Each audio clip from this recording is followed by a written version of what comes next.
Ang Oklahoma City Thunder po ngayong season ay hindi lang numero unong team sa buong NBA kung standings ang pinag-uusapan, no? Pero numero uno rin po sila kapag defense ang pag-uusapan.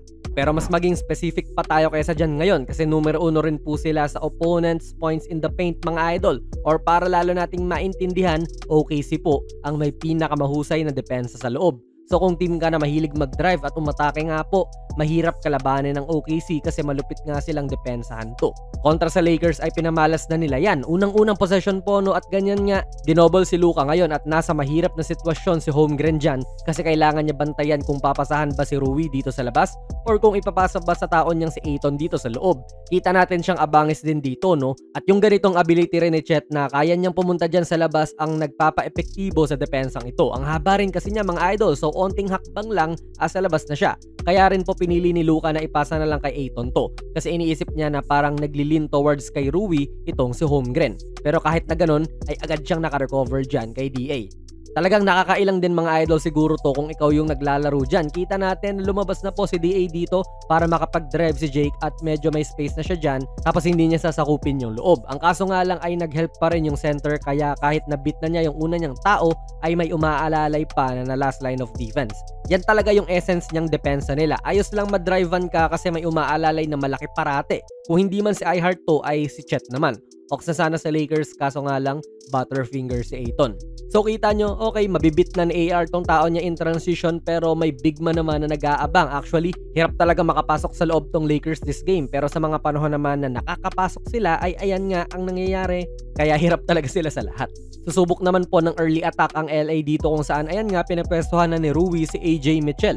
Para po sa akin ay okay nga rin to na move na as fast as possible ay nakakagawa kayo ng play. Yung kaisa-isang big man ng OKC sa floor ngayon na si Hartenstein ay andyan pa sa labas. Then boom, nung nakuha na ni Rui sa loob, andyan kagad yung tulong. Kaya mas kampante ang depensa ng OKC rin kahit na mismatch to kasi yung big man ay always ready to help kapag nasa loob na. Sa sobrang lala ng Lakers dito sa quarter na ito, tinulungan pa sila ni Isaiah Joe na makashoot. Iba rin talaga tong si Chet mga idol. Alam siguro ng mga majority sa atin na isa siyang big man na mabilis kahit hindi siya yung bruiser type na player. Pero feel ko ay underappreciated pa rin siya sa parte na ito. Kinaya niyang mag-isa tauhin tong si AR kahit na may disadvantage siya sa size. Kitang-kita yung versatility ng player na ito no at importante rin yan sa depensa ng OKC na hindi sila gaanong nag-help kasi kaya namang mag-isa ng big man mo kahit na nasa labas siya.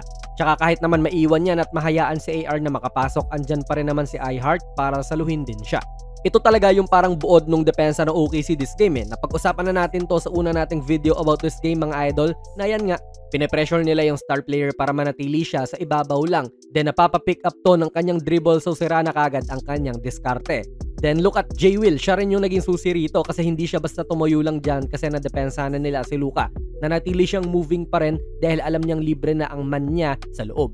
Kita rin natin na magaling gumamit ng hands ng OKC. Si Wallace talagang stretch kung stretch at talon kung talon para mapurnada ang pasa. Actually kahit hindi niya maagaw yan ay may effect pa rin naman yan kasi mas mataas at mas mapapalobo pa ni Luka ang pasa that can give time kay J. Will na makabalik dyan sa loob. So after about 1 second okay na ulit ang depensa nila. Andyan na ulit yung big man at hindi na naman maiisipan nung may hawak ng bola na tumira kasi ang bigat na ng depensa sa kanya. Then yung hands nga mga idol, galing nila mang sundot na mga ganyan tapos hindi sila nagko-commit ng foul. Mahaba rin kasi yung wingspan nito ni Shea at underrated part din ng laro niya yan. Nakailang ganyan siya sa laro na ito that led to a turnover. Yan nga mga idol, nakita natin kung paano umubra yung interior defense ng OKC. Sa huling video natin ay more on perimeter defense ni Alex Caruso. Pero dito naman yung as a team naman sa loob, highlighted syempre nung dalawang 7-footers nila sina Chet at Hartenstein. Kaya no wonder din no kung bakit sila ang best team ng NBA ngayon. Grabe, ang hirap makascore dito. Dalawang malakas umopensa na teams yung nakalaban nila in back-to-back games pa yan pero hindi lang sila nanalo sa dalawang laro na iyon kundi durog na durog paparehas yung kalaban.